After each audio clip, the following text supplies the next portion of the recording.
Shalom jemaat, bersyukur hari ini Tuhan masih menjaga dan memelihara kita. Sebelum kita memulai aktivitas kita, mari kita satukan hati, kita berdoa.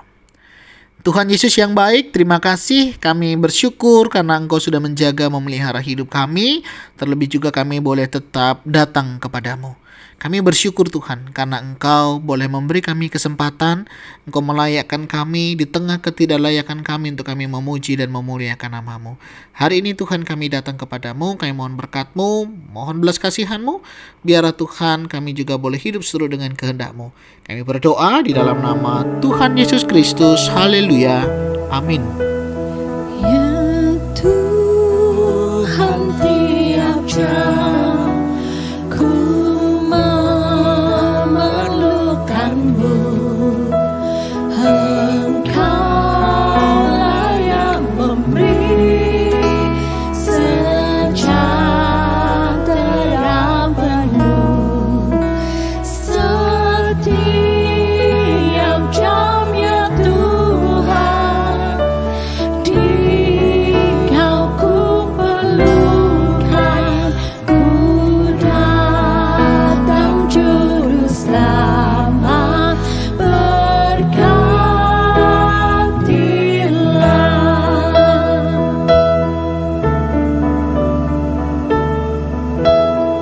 Ya Tuhan, tiap jam,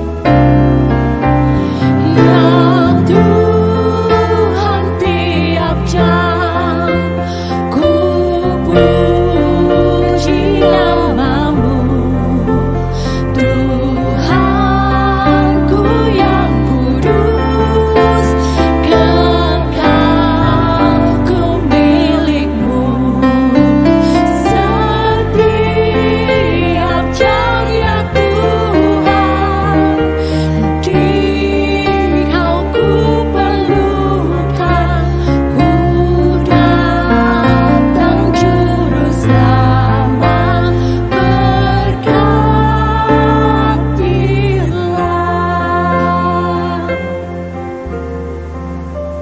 Ayat firman Tuhan yang menjadi dasar perenungan kita terambil dari Yohanes pasal yang ke-8, ayatnya yang ke-44.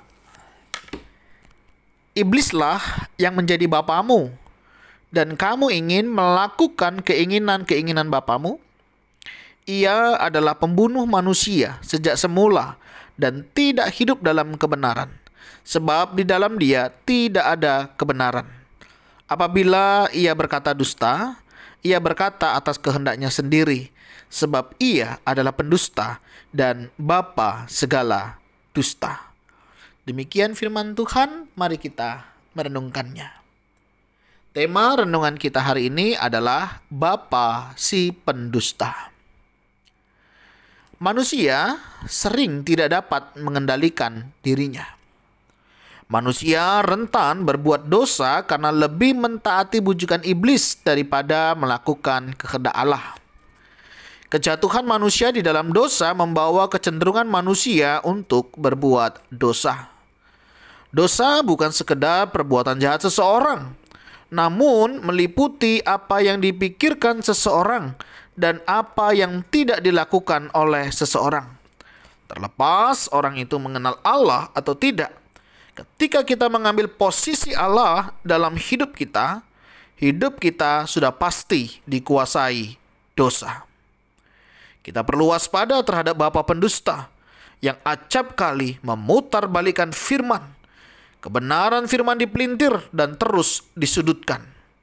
Iblis memperdaya manusia dan menyajikan kebohongan untuk mengelabuhi manusia.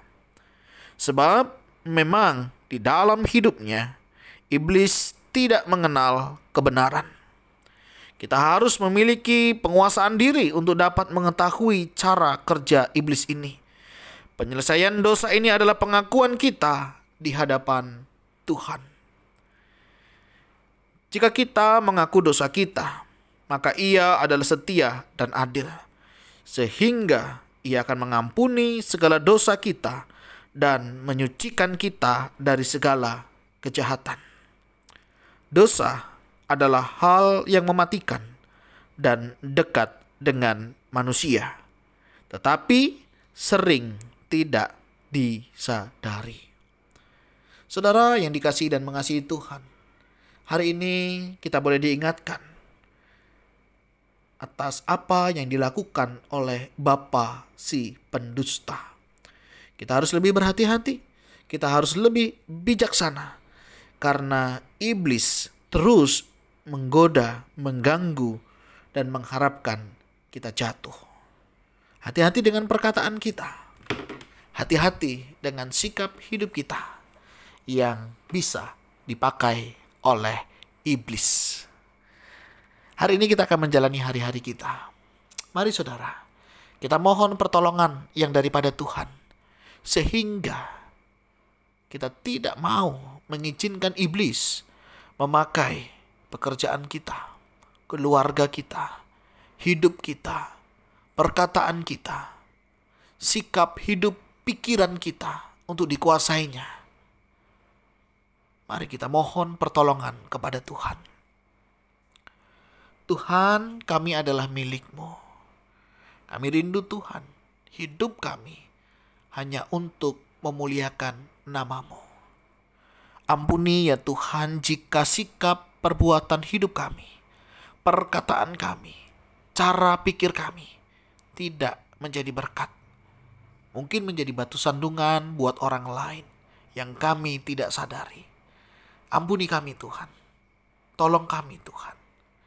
Dan kami rindu Tuhan sepanjang hari ini Kau boleh menyertai kami, untuk kami tidak dipakai oleh iblis untuk menyatakan kehendaknya, tapi biarlah hidup kami Engkau pakai untuk menyatakan kemuliaan bagi nama-Mu.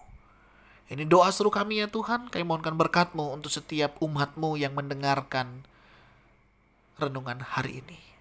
Biarlah kami dipakai oleh Engkau untuk menyatakan kehendak-Mu melalui jari-jari kami, melalui pikiran kami, melalui mata kami, perkataan dan perbuatan kami. Sungguh hidup kami memuliakan nama-Mu. Terima kasih ya Tuhan. Kami serahkan hidup kami selanjutnya ke dalam tangan-Mu. Kami mohon berkat-Mu atas kami. Di dalam nama Tuhan Yesus Kristus kami berdoa. Amin. Demikianlah renungan kita hari ini, kiranya boleh menolong kita untuk kita boleh lebih waspada akan cara-cara iblis yang bisa mengganggu dan memakai kita untuk pekerjaannya. Mari kita serahkan hidup kita untuk dipakai sebagai alat kemuliaan bagi nama Tuhan. Tuhan Yesus memberkati kita sekalian. Shalom.